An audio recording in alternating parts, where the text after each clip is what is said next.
voy a pedir que vaya conmigo al Evangelio según Marcos capítulo 8, versículos 34 al 38. Hoy vamos a finalizar con el capítulo 8 de este Evangelio según Marcos, que ha sido de mucha trascendencia para los discípulos y también para nosotros. Estamos entrando a una nueva etapa, estamos ya en una nueva etapa dentro de este Evangelio según Marcos. Y vamos a leer desde el versículo 34 hasta el versículo 38 del capítulo 8. Dice así: y llamando a la gente y a sus discípulos les dijo: si alguno quiere venir en pos de mí, niéguese a sí mismo y tome su cruz y sígame.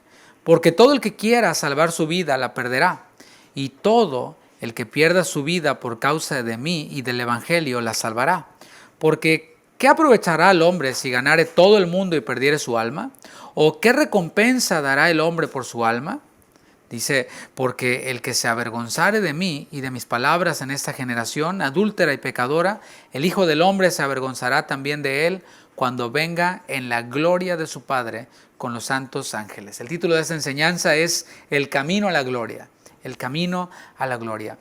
Mis hermanos, cuando damos un vistazo a la percepción general acerca de cristianismo, a esto que la gente tiene como idea de cristianismo, nos encontramos con varias ideas. Nos encontramos con la idea principal de que el cristianismo es como que encontrar una mejor versión de ti. Es como que andas por ahí medio desubicado, medio quebrado económicamente, medio enfermo. Y bueno, en el cristianismo algunos encuentran la oportunidad para poderte convertir en una mejor versión de ti mismo. Hay de hecho hasta libros, ¿no? Su mejor vida ahora, descubre el campeón que hay en ti, tantos pasos para llegar al éxito. Y el cristianismo de hoy, sobre todo aquí en Estados Unidos, que se exporta a todo el mundo, pues promete esto, promete prosperidad, promete bienestar, salud. Y esto me recordaba, mientras que yo meditaba en esto me recordaba que hace tiempo estaba yo en un centro comercial aquí en la ciudad de Houston. Y estaba yo esperando a mi esposa. Por cierto, es buen tip para los esposos llevar a sus esposas. Tú te quedas ahí en el food court tomándote un café y te llevas un buen libro. Y mientras tu esposa pues que vaya y que se dé vuelo, ¿no? Así que yo estaba ahí haciendo precisamente esa función de esperar a mi esposa. Y me senté en la parte de la comida, en el área de la comida.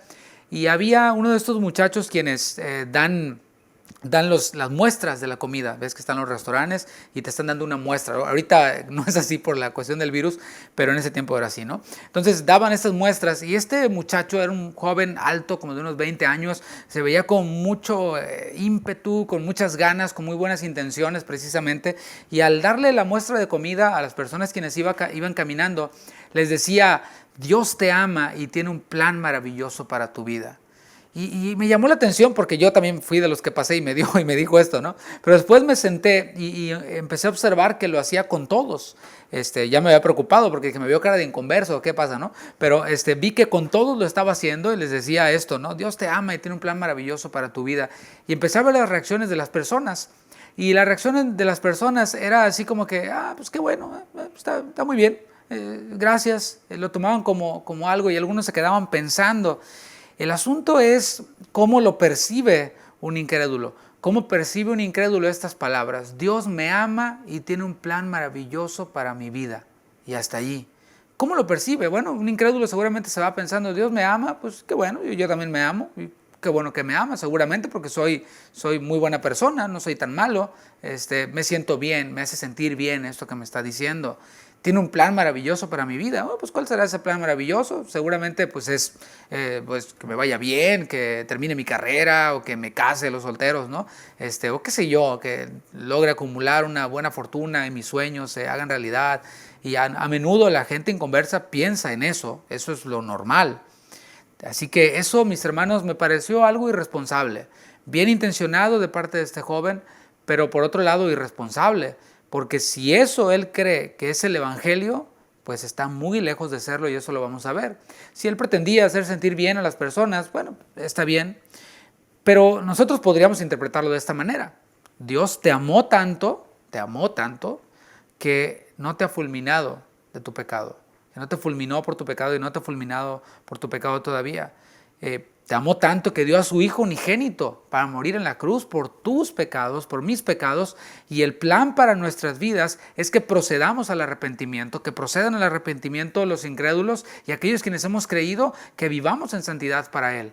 Eso sería darle una amplitud a esta idea que queda como muy abstracta, ¿no? Porque un plan maravilloso para la vida de alguien puede ser interpretado, como dije, por un incrédulo como prosperidad, como bienestar, como que nunca vas a tener problemas. Pero yo te pregunto, ¿qué tan maravilloso desde esa perspectiva fue el plan de Dios para la vida del apóstol Pablo, por ejemplo, quien murió decapitado? ¿Qué tan maravilloso fue el plan de Dios para la vida de Pedro, quien murió crucificado igual que el maestro y crucificado de cabeza? Porque él dijo, a mí crucifíquenme de cabeza, no soy digno de morir como mi maestro. ¿Qué plan maravilloso pudo ser, desde esa perspectiva, la vida de Esteban? ¿Cómo terminó su vida Esteban? Todos sabemos en el libro de los Hechos que murió apedreado. Y algún incrédulo podría decir, ese es el plan maravilloso de Dios para las vidas de ellos. Ok, a ver, explícame un poquito más. En los versículos anteriores, en Marcos capítulo 8, en el versículo 31 al 33, el Señor Jesús les reveló que Él era el Mesías sufriente. Tras la confesión de Pedro, que iban en el camino, se detuvieron, Jesús les pregunta, ¿quién dicen los hombres que soy yo? Ellos dijeron la opinión popular, la opinión de la gente, pero el Señor Jesús les dijo, ok, ustedes no son toda la gente, ustedes son mis discípulos, ustedes, ¿quién dicen que soy yo? Entonces Pedro, a nombre de los demás discípulos, dijo, tú eres el Cristo, el Hijo del Dios viviente, tú eres el Mesías. Entonces el Señor Jesús le dice a Pedro, esto no te lo reveló carne ni sangre, sino mi Padre que está en los cielos. Eso no proviene de tu sabiduría, proviene de Dios, eso que tú estás diciendo. Ahora, no diga nada todavía. No vayan y hagan una revolución diciendo que aquí está el Mesías que los va a liberar del yugo de Roma y armen aquí toda una trifulca con el imperio romano. No. Necesito que se sienten y que escuchen qué clase de Mesías soy yo. Y el Señor Jesús les empezó a revelar que Él era el Mesías sufriente, que Él iba a padecer de múltiples formas, conforme a Isaías 53, como lo profetizó Isaías, este Mesías que vendría a sufrir, a llevar sobre sí el pecado, a llevar sobre sí la enfermedad. Entonces el apóstol Pedro tomó aparte a Jesús y le dice, oye, Jesús, ¿cómo es eso? ¿Cómo es que vienes a sufrir? No, ningún modo eso te acontezca. ¿Cómo crees que vas a sufrir? Eres nuestro amigo, te queremos mucho y tenemos buenas intenciones. No queremos que te pase nada malo. A lo que el Señor Jesús respondió con una reprensión delante de todos. Y repito un principio que dije la semana pasada, por si no nos vio, no lo ha escuchado. En ocasiones es importante hacer reprensiones públicas delante de todos, por el bien de todos, aunque ciertamente hay que ir de manera a solas, uno a uno, pero cuando es algo que se opone abiertamente al plan de Dios, uno debe de advertir, uno debe de enseñar a todo el rebaño. A veces como pastor a mí me toca hacer ese tipo de cosas, a los pastores nos toca hacer ese tipo de cosas, abiertamente contrarrestar doctrinas con la palabra que vemos que empiezan a surgir o cosas que empiezan a surgir dentro de la congregación. Uno empieza a, como le dijo Pablo a Timoteo, exhortar, reprender, a enseñar con toda paciencia y con toda doctrina a todos los demás, ¿no? Entonces el Señor Jesús reprende a Pedro delante de todos y le dice esas palabras, quítate de mí, Satanás. Eso está en el versículo 31. Quítate de mí, Satanás, porque no pones la mira en las cosas de Dios, sino en las de los hombres. Aquí el Señor, con su palabra, que es viva y eficaz y es cortante, aquí vemos cómo la palabra de Dios corta y divide y dice, por un lado están las cosas de Dios y por otro lado, contrario y muy lejos están las cosas de los hombres. Pedro, tú estás poniendo tu mirada en las cosas de los hombres, te estás dejando llevar por tus buenas intenciones, por tus emociones, por todo esto, pero al hacer eso, estás quitando tu mirada del plan de Dios, de las cosas de Dios, y esto es lo que este evangelio americano, este evangelio light, está enseñando y ha estado promoviendo por años, centrado en las cosas de los hombres. Hace años, y me vino ahorita a la mente, era un principio de año, 1 de enero o algo así, y estaba yo en una iglesia, andaba yo por ahí tocando y cantando. Entonces se prestaba el formato de la escuela dominical en donde estaba como para hacer preguntas y participar. Y el que estaba presidiendo la clase o enseñando dijo, a ver, ¿cuáles son sus sueños? ¿Qué es lo que ustedes anhelan? ¿Qué es lo que ustedes desean para este año que viene? Entonces empezaron a levantar la mano, ¿no? Y personas, no, yo quiero una casa, y otro, no, pues yo quiero un auto nuevo, no, pues yo me quiero casar, no, pues yo quiero esto, y ahí empezaron, ¿no? Entonces yo me quedé callado. De entrada me sacó de onda la pregunta y dije, pues ¿qué puedo decir si me preguntan? Y cuando respondí, yo dije, buscar más al Señor, es lo que anhelo, dije yo, para este año que empezaba. Entonces todos se me quedaron viendo así como que, ¿y este qué mosco le picó, no? Y yo me quedé así como que, ¿qué? Y el que estaba enseñando, bueno, sí, pero ¿qué más? O sea, pues no, con eso tengo, le decía, con eso tengo para no nada más todo el año, para toda mi vida, buscar más al Señor. Y se me quedaron viendo como que, bueno, y es que mis hermanos, eso es poner la mirada en las cosas de los hombres.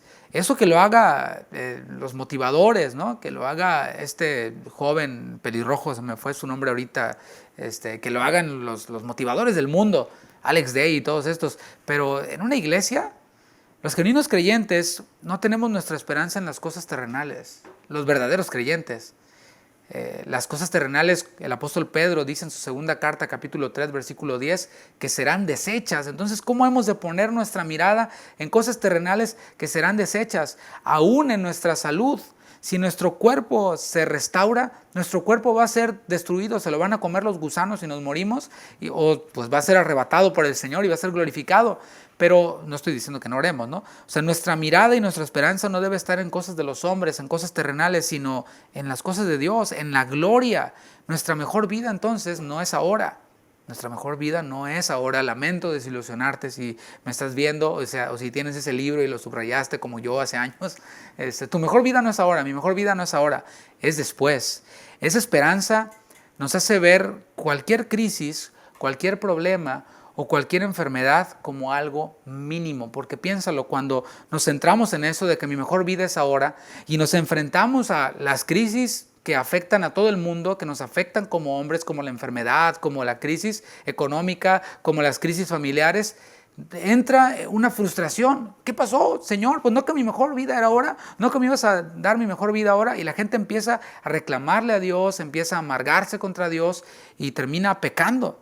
Entonces, cuando nosotros tenemos nuestra esperanza en la gloria, cualquier crisis, cualquier problema, cualquier enfermedad se ve como algo mínimo. Y eso es lo que Pablo dijo en Romanos 8:18, porque él tenía claro esto y les enseñaba a los cristianos en Roma. Pues tengo por cierto que las aflicciones del tiempo presente no son comparables con la gloria venidera que en nosotros ha de manifestarse. ¿Qué está diciendo? Las aflicciones del tiempo presente. Y Pablo estaba hablando por sí mismo. Pablo quien naufragó, Pablo quien fue apedreado, Pablo quien fue perseguido, quien fue apedreado a tal grado de que lo dieron por muerto. A donde llegaba lo perseguían, como dice un pastor a quien aprecio, dice, Pablo llegaba a una ciudad y no preguntaba cuál era el hotel más cómodo o el restaurante más popular. Él preguntaba dónde está la cárcel, porque ya sabía que allí iba a terminar, ¿no? O sea, pues vayan haciendo un espacio ahí, ¿no? Las muchas multitudes aquí en el Evangelio, donde estamos viendo en Marcos 8, las multitudes seguían a Jesús. Muchos lo seguían por conveniencia, unos buscando salud. ¿Por qué? Porque Jesús sanaba. En lugares llegaba y sanaba a todos. Y esto era ya conocido. El ministerio de Jesús era conocido, era popular en ese tiempo por sus milagros, por sus señales. Otros le seguían por conveniencia porque recibían comida. Multiplicaba los panes, multiplicaba los peces, y no una, sino dos veces a multitudes, multiplicó el vino en una boda. Bueno, pues era conveniente, ¿no? Otros le seguían por conveniencia porque pensaban que venía a liberarlos del yugo romano, que los estaba haciendo sufrir. Mis hermanos, algunos se quejan de que no, pues estoy sufriendo bajo este gobierno opresor y nosotros los inmigrantes nos están discriminando, y empezamos con todo este tipo de cosas. Sin embargo, los judíos de ese tiempo sí estaban sufriendo bajo el yugo de Roma. Eran de muchas formas abusados y violados en sus derechos, y ellos veían en Jesús una esperanza de liberarles de este yugo de Roma. Los mismos discípulos acababan de escuchar que Jesús iba a sufrir en manos de los líderes religiosos. Entonces había un choque en ellos. ¿Cómo es que es el Mesías y va a ser puesto en manos de los líderes religiosos y va a sufrir de múltiples formas? La pregunta es, después de que el Señor Jesús les reveló esto, ¿ellos seguirían con Jesús? ¿Continuarían siguiendo a Jesús? Esa es la pregunta.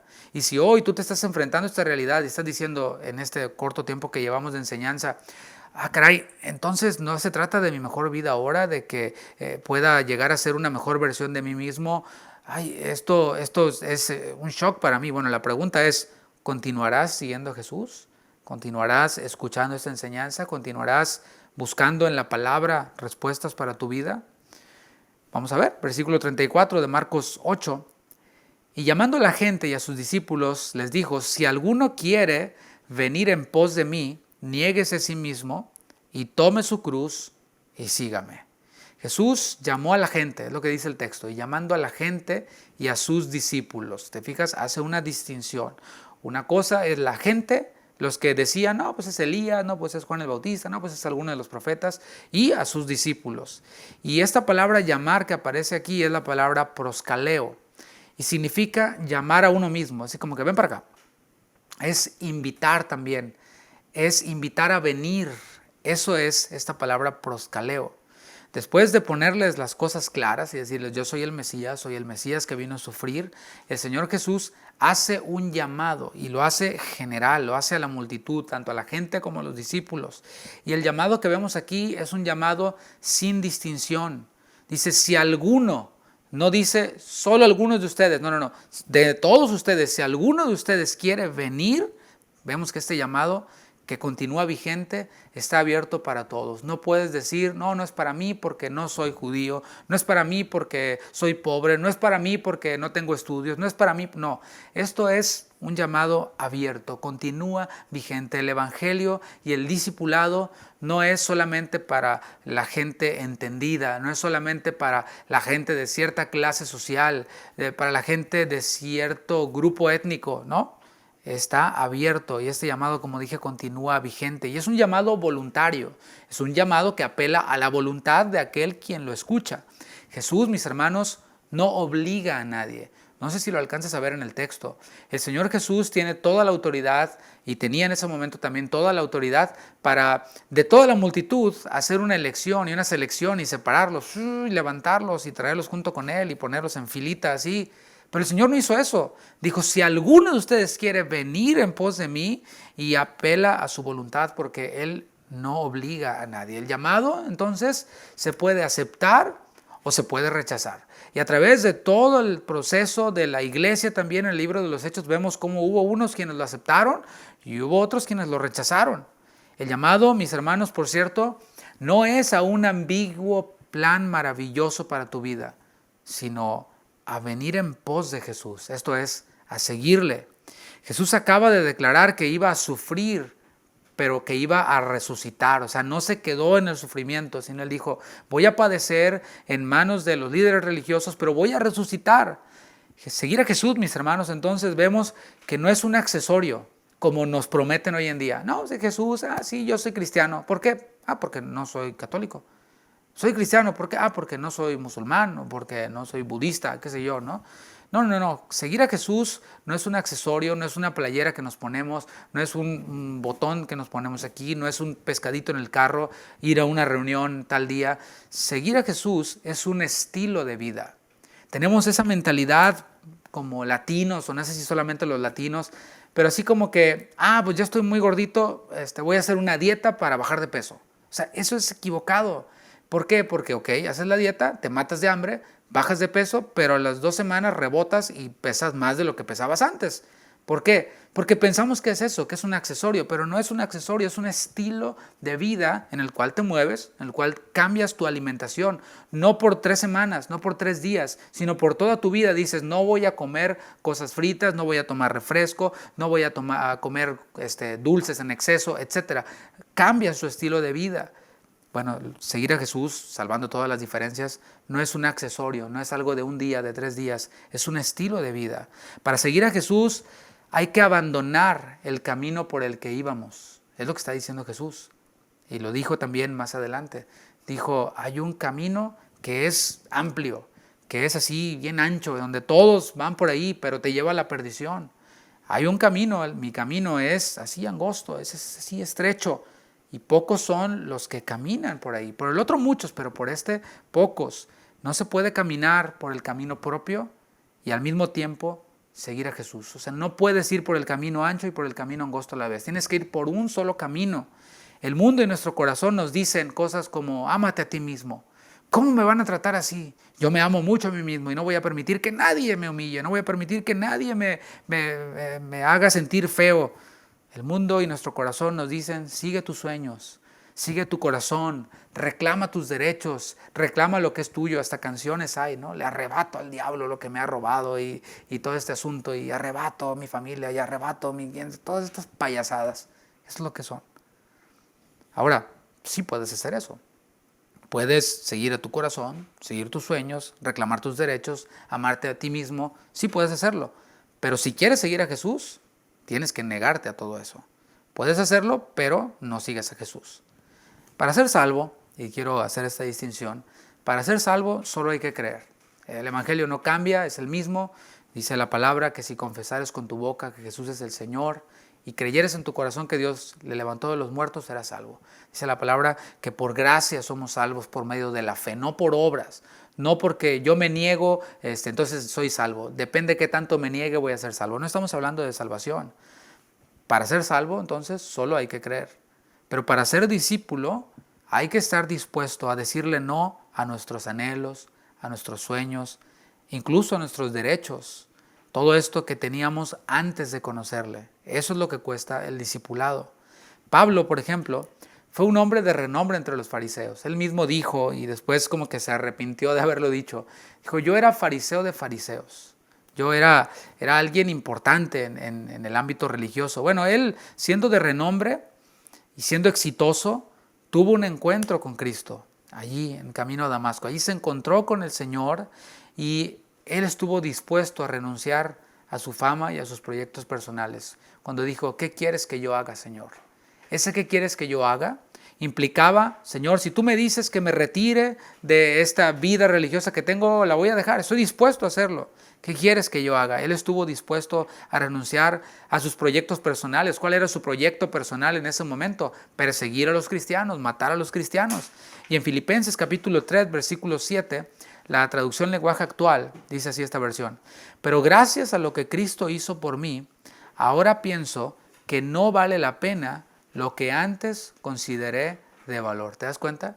El Señor nos cambia el chip y nos invita a seguirle. Y con ese chip nuevo, en esta alegoría que estoy haciendo, podemos ver las cosas que para nosotros eran importantes, que para nosotros eran ganancia, como basura. En el lenguaje original dice que esto lo considera como desecho. Y mis hermanos, eso es lo que el Señor hace en nuestro corazón cuando nosotros creemos. Negarse a sí mismo es renunciar al yo, a ese yo que nos inclina a ser egocéntricos. ¿Qué es el egocentrismo? El egocentrismo es esa característica que define a las personas que creen que sus propias opiniones, que sus propios intereses son más importantes que los de los demás. Negarse a sí mismo es estar dispuesto a hacer a un lado el egocentrismo. No es mi opinión la que siempre tiene que valer, no es mi criterio, no son mis intereses, mi primero yo, después yo y el último yo, lo que se tiene que hacer valer. Negarme a mí mismo es hacer a un lado todo eso. Negarse a sí mismo es renunciar al yo que nos inclina a ser autónomos. ¿Qué es autonomía? Proviene del vocablo latino auto, que significa uno mismo, y nomos, que quiere decir norma. Esto nos indica que la autonomía es la capacidad que tiene una persona o una entidad de establecer sus propias normas y regirse por ellas a la hora de tomar decisiones. Negarse a sí mismo es hacer a un lado la autonomía. No es que yo pongo las reglas, no es que yo digo cómo se hacen las cosas. Yo pongo las reglas en cuanto a moralidad, yo pongo las reglas en cuanto a generosidad, etc. Yo decido sobre mi propia vida. Negarme a mí mismo es, Señor, yo no soy autónomo. Tú eres quien me rige, tú eres quien me guía y yo por amor te sigo. Isaías 5:21, respecto a la autonomía, dice, ay de los sabios en sus propios ojos y de los que son prudentes delante de sí mismos, de los autónomos. Negarse a sí mismo es renunciar al yo que nos inclina a ser autosuficientes. La autosuficiencia es el estado o la condición del que es capaz de satisfacer sus necesidades valiéndose por sus propios medios. Eso es ser autosuficiente. Autónomo es yo pongo mis reglas. Autosuficiente es yo me suplo mis necesidades a mí mismo. No necesito de nadie.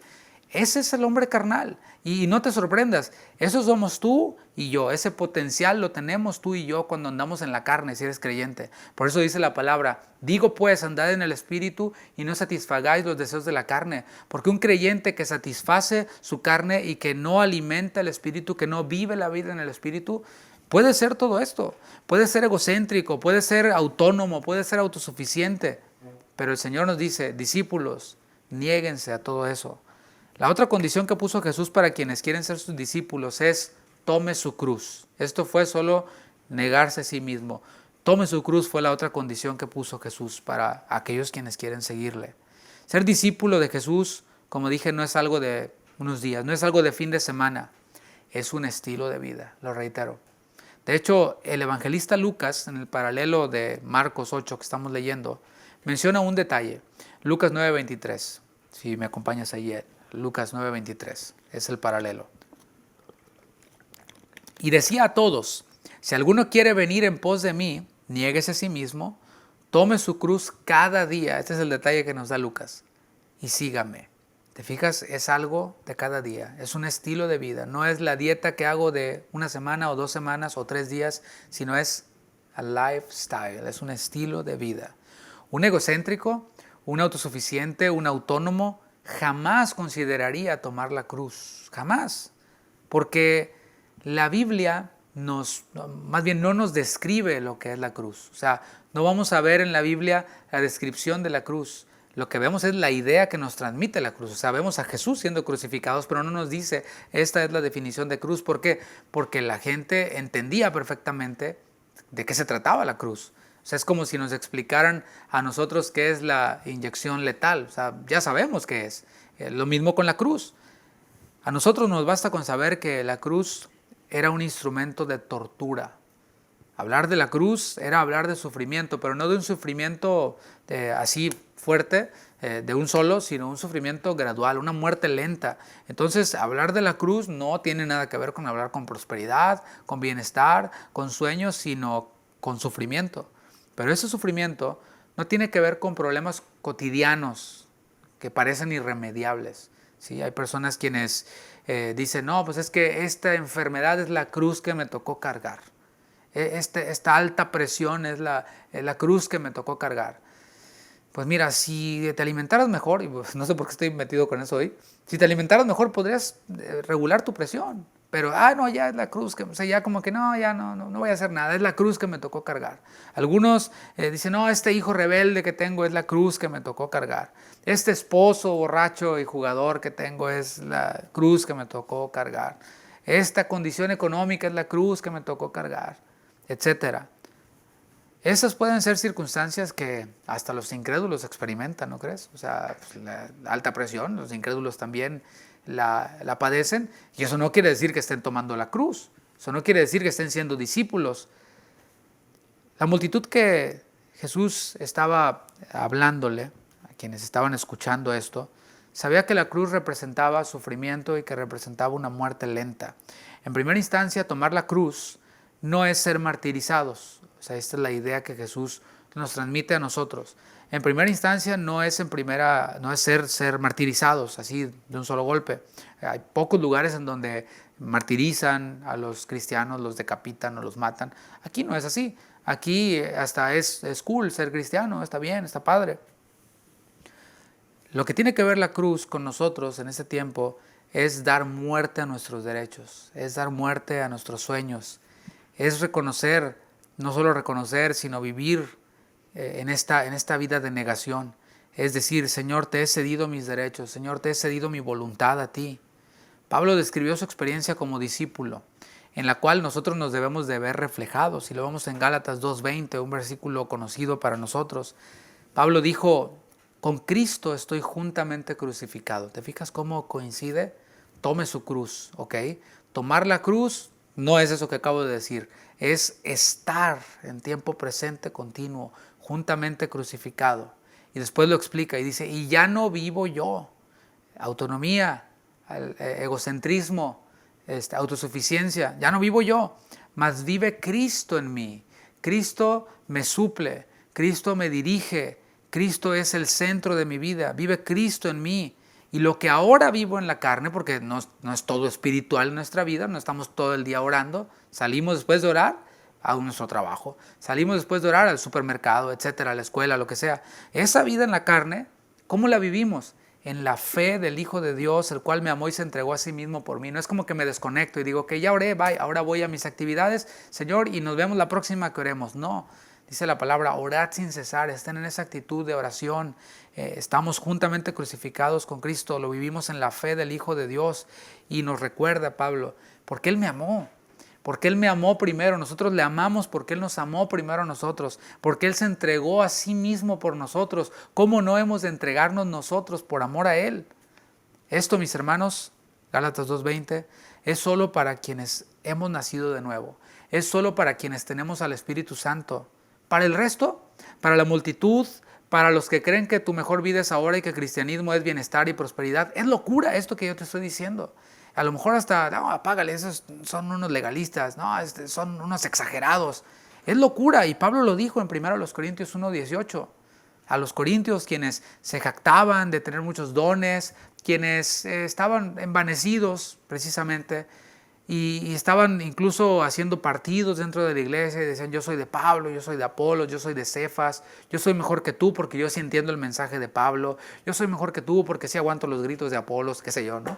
Y estaban en este asunto, en este choque de egos, y Pablo les dice, oigan, ubíquense, cristianismo no se trata de grandeza y de prosperidad y de elocuencia, cristianismo se trata de un crucificado que dio su vida. Piénsalo, ¿cómo ve el mundo eso? Crucificaron a tu Dios. Nuestro Dios es fuerte y poderoso, pero el tuyo crucificado. Qué raro está eso, ¿no? Por eso dijo en 1 Corintios 1:18, la palabra de la cruz es locura a los que se pierden. Claro, la palabra de la cruz, la doctrina de la cruz, tomar tu cruz, estar crucificado juntamente con Él, es locura para los que se pierden. Yo te pregunto, ¿tú cuál eres? ¿De los que se pierden?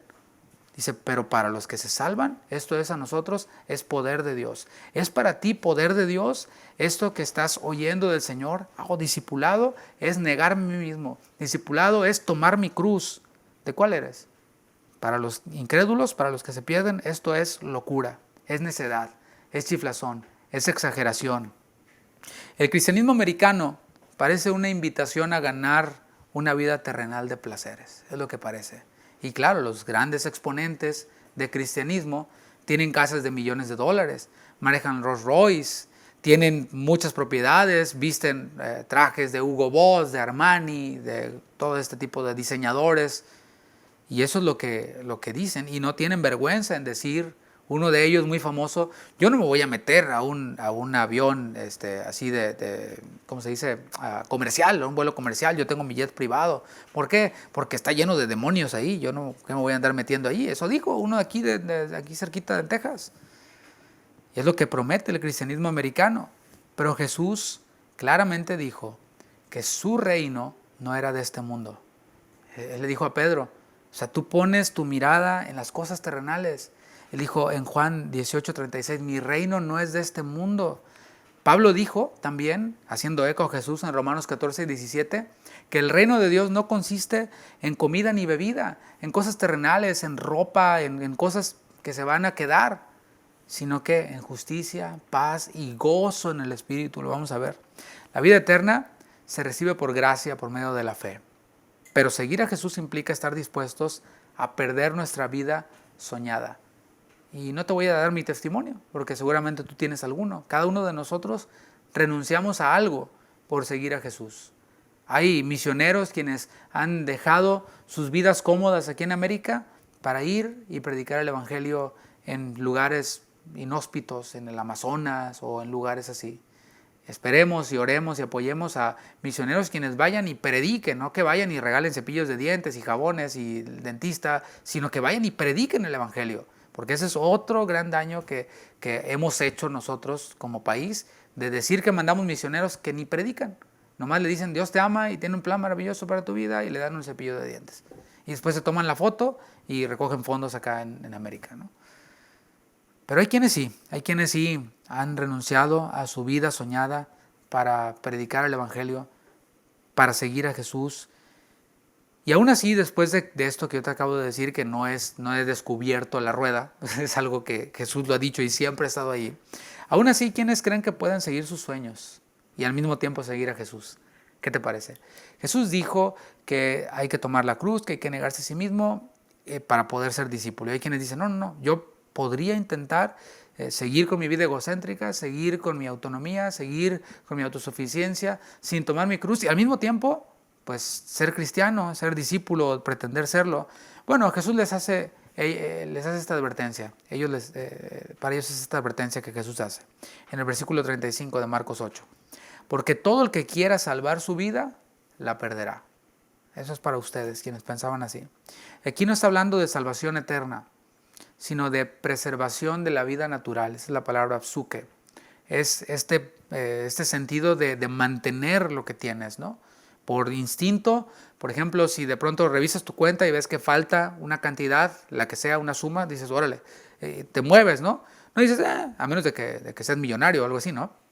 Pero lo ves y dices, oye, ¿qué pasó? Llamas al banco, investigas, ¿no? Estás tratando de preservar ese bien tuyo, ese dinero tuyo, esa posesión. Bueno, Jesús está dando esta idea, el que quiera preservar su vida, la perderá. La salvación, repito, ocurre en el interior, pero seguir a Jesús es una manifestación externa que implica renuncia a nuestros sueños y que implica rechazo y persecución, principalmente de nuestra propia familia. ¿Dónde está el bien y el bienestar, la prosperidad? Cuando creemos en Cristo y lo creemos de verdad y le seguimos y empezamos a chocar con nuestra propia familia, quienes rechazan a Cristo, quienes tienen quizás su propia versión de cristianismo. Seguir a Cristo, mis hermanos, produce gozo, aunque el mundo no lo entienda. Jesús dijo, y todo el que pierda su vida por causa de mí y del Evangelio, la salvará. ¿Qué te parece? Seguir a Jesús, negarnos a nosotros mismos y tomar la cruz nos llena de esperanza, la esperanza de la gloria. Eso es una vida de fe. Hay personas quienes toda su vida viven anhelando y tienen su esperanza en cosas materiales y nunca las reciben. Y nunca llegan a tener el Rolls Royce que siempre soñaron. Es el apóstol el que se lo lleva. Es el apóstol el que tiene su jet privado con sus letras así. Es el apóstol el que se enriquece. Es el apóstol el que tiene millones. Y los que siempre están ahí decretando, nomás nunca lo consiguen. Tienen su esperanza en cosas pasajeras que nunca consiguen. Pero el Señor nos dice, el que pierda su vida por causa de mí del Evangelio la salvará. Tenemos nosotros esa esperanza de la gloria que sin duda va a llegar.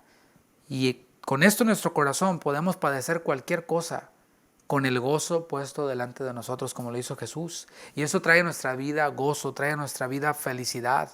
En el Sermón de la Montaña, en Mateo 5, versículos 11 al 12, Jesús dijo esto que para el mundo y para los que se pierden es locura, por cierto. Dijo, bienaventurados, felices sois, cuando por mi causa os vituperen y os persigan y digan toda clase de mal contra vosotros mintiendo.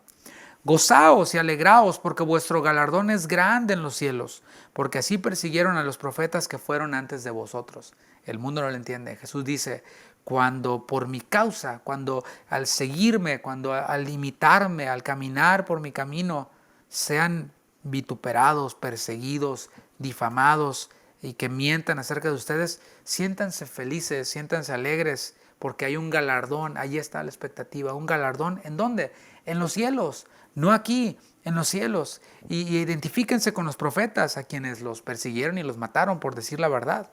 El apóstol Pablo dio su vida por causa de Cristo, dio su vida por causa del Evangelio. ¿Y sabes qué escribió en sus últimos días? Estando en la prisión, les escribió a los de la iglesia en Filipos, en Filipenses 4:4. Les dijo, en la traducción lenguaje actual, te lo leo. Vivan con alegría su vida cristiana. ¿Qué tal? O sea, ¿te parece, lógicamente te parece razonable? O sea, que sea negarme a mí mismo, dejarme gobernar, todo esto, estar dispuesto a que me persigan y todo, y vivirlo con felicidad. Para la mente carnal no, pero para el espíritu que está en nosotros es un gozo. Por eso Pablo dice, vivan con alegría su vida cristiana. Yo lo estoy viviendo con alegría. Estoy en la cárcel y las cárceles de ese tiempo no eran como las de ahora. Yo estoy alegre y los invito a que vivan su vida con alegría. Lo he dicho y lo repito, vivan con alegría su vida cristiana. Bienaventurados. decía Jesús. Jesús nos lleva a poner las cosas en la balanza. Fíjate cómo el Señor nos lleva a hacer un balance de todas las cosas. En Marcos 8:36. Porque ¿qué aprovechará el hombre si ganare todo el mundo y perdiere su alma? ¿O qué recompensa dará el hombre por su alma? Para Jesús, ganar cosas terrenales, sacrificando seguirle, es una pérdida. Eso es para Jesús. Mis hermanos, esto puede parecer trillado, puede parecer simple, pero hay muchas aplicaciones. Hay decisiones en nuestra vida que nosotros tomamos que nos apartan de la palabra, que nos apartan de nuestra vida espiritual. ¿No te parece que tiene lógica? Si tomas un trabajo que vas a trabajar, no sé, en vez de 40, 80 horas, ¿cuánto tiempo te va a quedar para dormir y para congregarte, para orar, para pasar tiempo con tu familia, etcétera? O sea, no me parece que sea una decisión muy difícil de tomar, teniendo el espíritu y teniendo el sentido común sobre todo. Pero hay decisiones que nosotros tomamos y decimos, ¿sabes qué? Le voy a dar. ¿Por qué? Porque me promete una ganancia. Y ¿sabes qué? Terminamos desviados de donde estábamos. Y esto también para nuestros hijos, para nuestra familia, etcétera, ¿no? Jesús está diciendo, ¿de qué aprovechará al hombre ganar todo el mundo si perdiere su alma? Para él, ganar cosas terrenales sacrificándole a él es una pérdida. O sea, por más que hayas hecho mucho dinero, por más que hayas obtenido muchas cosas, perdiste, hijo, perdiste. Y sacrificar cosas terrenales para seguir a Jesús es ganancia. Así es como lo ve Jesús. El mundo lo ve. ¿Cómo es que no agarraste ese trabajo? ¿Cómo es que no entraste a esa escuela en otro lugar, etcétera? Llámele como le llames, que te apartaba de Jesús. Estás loco, estás fanático. Sí, bueno, para los del mundo es así, pero para Jesús eso es ganancia.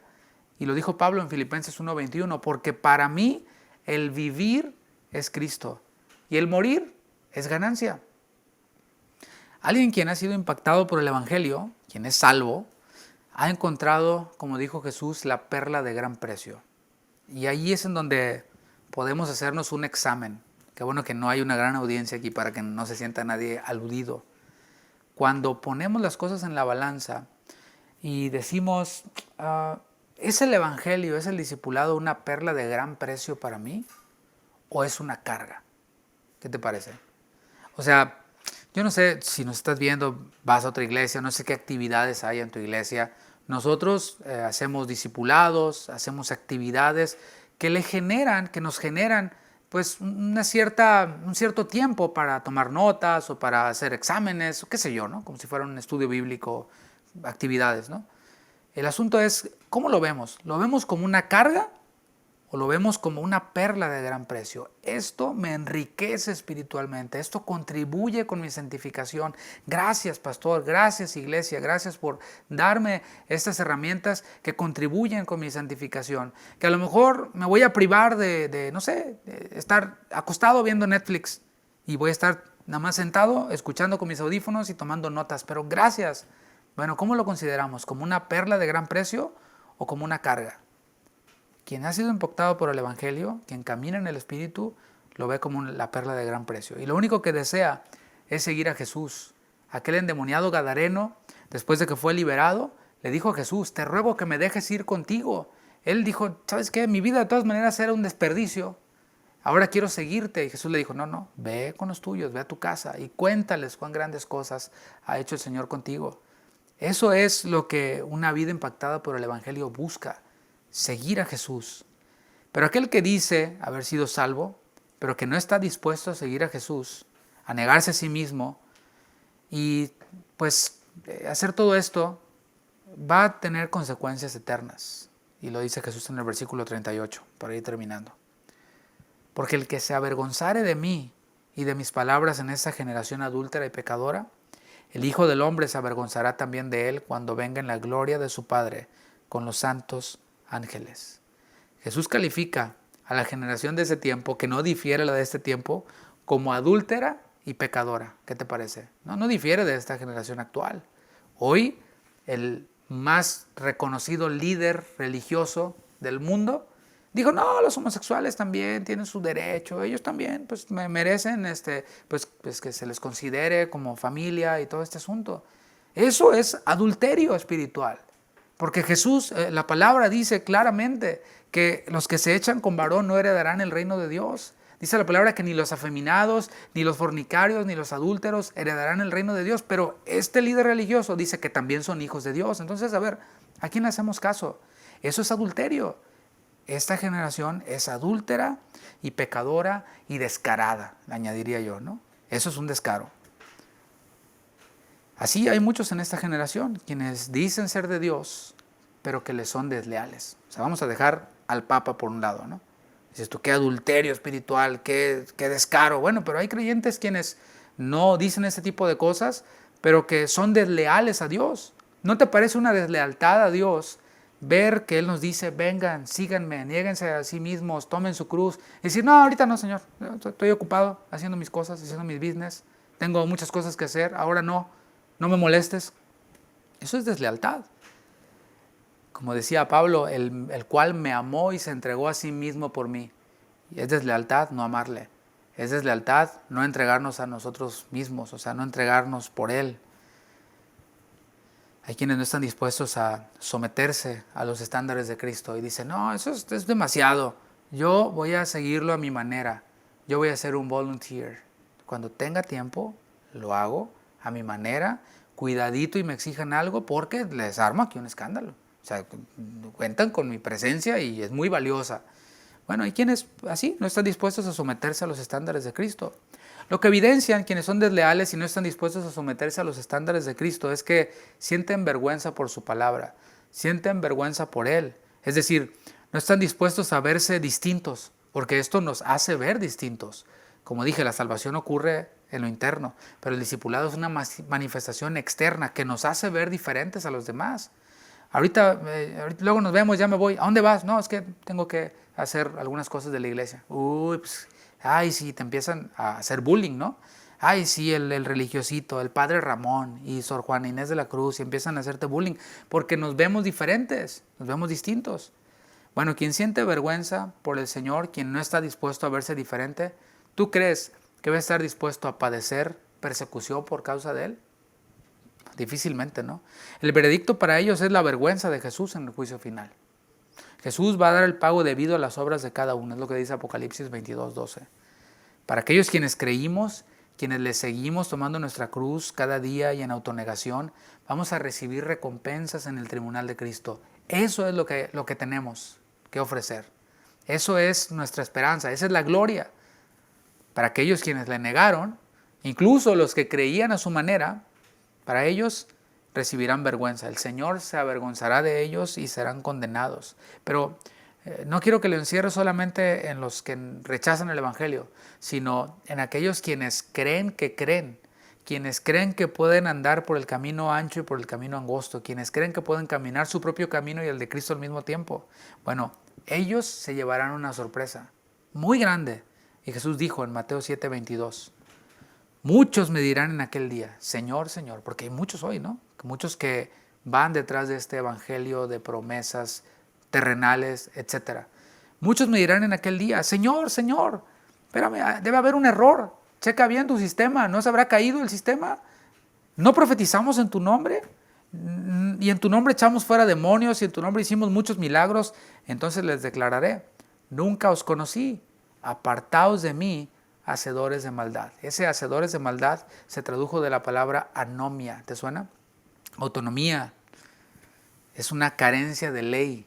O sea, esa ley no me rige, a mí me rige la mía. Y la mía cambia cada día, varía. Proviene del a, que es una negación, y nomos, que es ley. Otra palabra para anomia es iniquidad, y es la que vemos aquí, hacedores de maldad, hacedores de iniquidad. Aquellos quienes no son conocidos por Cristo no tienen ley. Hacen las cosas a su manera. Creen que solo porque son cosas buenas las que hacen, se deben de hacer. Las obras de un inicuo son iniquidad, aunque sean buenas. Incluso aquellos quienes en su nombre profetizan, echan demonios, hacen milagros, para el Señor, si no están caminando con Él, si no están siguiéndole a Él, para Él son obras malas, son desechadas por Él. Para concluir, no pienses en discipulado si no eres salvo. Esa es una buena conclusión que me gustaría aprovechar a hacer. No pienses, ser discípulo. No, primero has de asegurarte que eres salvo. ¿Y cómo? Por medio del arrepentimiento de tus pecados, confesando a Cristo. Pero la invitación que hace Jesús a la multitud es para que calculen. A ver, calcúlale. Esto es ser cristiano. Ser cristiano es imitar a Cristo. Cristo ya dijo, soy el Mesías sufriente. Calcula el precio, porque Jesús dijo también, ¿qué hombre queriendo edificar una torre no se sienta primero y calcula para ver si tiene con qué? Para que no después se quede ahí a mitad de camino y venga a ser burla de todos. Entonces, este es el evangelio que nosotros predicamos, un evangelio por gracia, por medio de la fe, que no cuesta nada, pero un discipulado que lo cuesta todo. Así que cuando lo presentemos, no nada más presentemos el Dios te ama y tiene un plan maravilloso para tu vida, sino, ¿sabes qué? Dios te amó, arrepiéntete de tus pecados, Jesús te hace la invitación. Eso es lo que viene después. Viene persecución y piénsale bien, para que no te quedes a medias, para que no después apostates de la fe, para que no después andes ahí peor y blasfemando de Dios. Hay que calcular el precio. Quienes le hemos seguido, podemos decir, vale la pena dejarlo todo y transitar este camino a la gloria, a nuestra mejor vida después. Así que si eres salvo y no le estás siguiendo, es hora de arrepentirte.